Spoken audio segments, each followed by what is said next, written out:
Hello, Facebook family. I have decided to do this video. It has been weighing very heavily on my heart and on my mind as well. And it was something that I wanted to say early on, but there were so many emotions and so much pressure for me to go with the popular opinion about who George Floyd was. And sometimes it can be difficult when there are just so many external pressures to say what you believe. And this was an instance where I felt like my silence would have been better in the beginning, but the more that I think about it, I realize that we are being sold a lot of lies, and at the detriment to the Black community, at the detriment to the white community, and at the detriment to America as a whole. So I want to come out and say that I do not support George Floyd and the media depiction of him as a martyr for Black America. I'm going to explain why, and I hope that some of you guys will understand where I'm coming from. I have spent a considerable amount of time reading a lot of Black authors that I think are some of the most brilliant Black Americans breathing. Walter Williams, Shelby Steele, Thomas Sowell, and I recently came across something that was an idea that was planted into my head by Shelby Steele, and it has been something that I cannot forget. It is something that will stick with me for the rest of my life. And it is something that I hope for the Black Americans that are watching will stick with you for the rest of your life. Shelby Steele said that the Black community is unique from other communities. Our culture is unique from other communities because we are the only community that caters to the bottom denominator of our society. Now, let me explain what that means. It means to say that not every Black American is a criminal, not every Black American is committing crimes, but we are unique in that we are the only people that fight and scream and demand support and justice for the people in our community that are up to no good.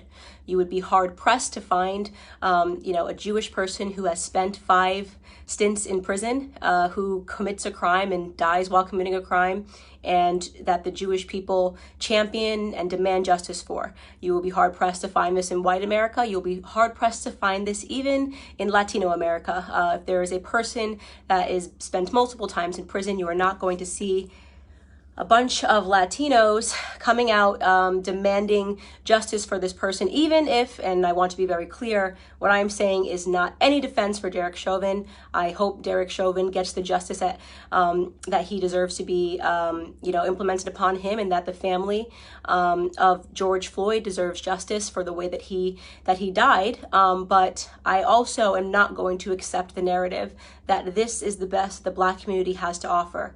For whatever reason, it has become fashionable over the last 5 or 6 years for us to turn criminals into heroes overnight. And it is something that I find to be despicable, and it is something that I refuse to stand by any longer, and I am not going to play a part in it, no matter how much pressure comes from Black liberals and Black conservatives as some token of people wanting you to believe that this is the only way you can be Black, is you have to say this was wrong and that this person was amazing. I won't do that. George Floyd was not an amazing person. And as soon as this video hit the internet, I did just basic searches. Everyone jumped on it and was looking at the police officer, and everyone agrees that the police officer was wrong, and the police officer has been arrested. So that is not the reason I'm not discussing that, is because that is not something that has been misconstrued in the media.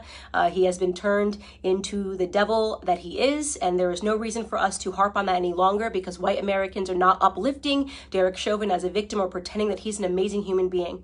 But George Floyd is being uplifted as an amazing human being. For those of you who have not yet seen the clips and did not pursue or wait for more clips to come out, first and foremost, George Floyd at the time of his arrest was high on fentanyl, and he was high on methamphetamine. This came back in both of his autopsy reports. If you pursue the 911 transcript, you can see the person describing somebody who is out of their mind high, and which is what made the person fearful, because he tried to use a bill that I guess was a fake bill to purchase something, and then he was outside acting weird, and they, in their police call, said that this person was obviously distorted and on drugs. When he is put into handcuffs and is put against the wall, a baggie of what looks to be like cocaine or it's a white baggie that he drops onto the floor that you can see in an image. If you look up the clip, the media is refusing to circulate it. You can find it on Twitter if you you use DuckDuckGo and look up George Floyd baggie, you can watch the clip yourself with your own eyes. He had drugs on him at the time of his arrest. Now, barring all of that, nobody thinks that he should have died during this arrest, but what I find despicable to be is that everyone is pretending that this man lived a heroic lifestyle when he didn't, and I want to talk about what his lifestyle was leading up to this moment and why I refuse to accept the narrative that this person is a martyr or should be lifted up in the Black community and that we should be buying t-shirts with his name on it, okay? So here we have, first and foremost, let's start from the bottom of his record. And by the way, I am not saying that if you have a record, you don't deserve a second chance. I think people get arrested and some people can serve time in prison. And I believe in second chances, but I do draw the line when it comes to second, third, fourth, fifth, sixth, seventh, eighth, and ninth chances. 1998, he spent 10 months in prison for theft with a firearm. That was the first prison stint that I could find on him. In 2002, he spent 8 months in prison for a cocaine offense. In 2004, just 2 years later, he spent another 10 months in prison for a cocaine offense. In 2005, he spent another 10 months in prison for having less than 1 gram of cocaine on him again. In 2007, and this was the biggest instant that I had that made me realize this was a horrible human being that I am not going to pretend was a good person. In 2005, a woman who was pregnant received a knock at the door, and she went to the door, and the person pretended to be someone that worked for the water department. So she opened her door and quickly realized that the person at her door did not work for the water department and attempted to slam it. At the moment that she was attempting to slam it, a Ford pulled up and another 5 men jumped out of the car, and one of which was George Floyd, came up to the door and they forced their way inside to her home, inside of her home. Mind you, this woman is pregnant. At that point, George Floyd took out a gun and pressed it to her stomach. She was screaming, begging for her life, and he put her inside of her living room and instructed one of his criminal friends that was with him to watch her and to make sure she didn't leave the living room. So he was playing guard while they ransacked her home looking for drugs and money. They did not find drugs. They ended up taking, I believe, her wallet and her cell phone. Fortunately for her, her neighbor observed what was going on and caught the license plate of the people as they pulled off and called 911. And when 911 was able to, they were able to track down the car of which George Floyd was the driver, and they arrested him. And 2 years later, he was sentenced to 5 years in prison for that instance. Now, you can say the media is portraying it like he was just getting his life together after, being released in 2014 following that incident. He was just getting his life together and moved and was going to start afresh. I'd like to believe all of those things, and there's a gap, and he never got in trouble for 5 years until this incident when the police were called on him again. But you are defying common sense to believe that this person suddenly became an exemplary character but happened to be high on fentanyl and methamphetamine and trying to use a bill, a fake bill, to purchase something. And so in my opinion, George Floyd was a criminal.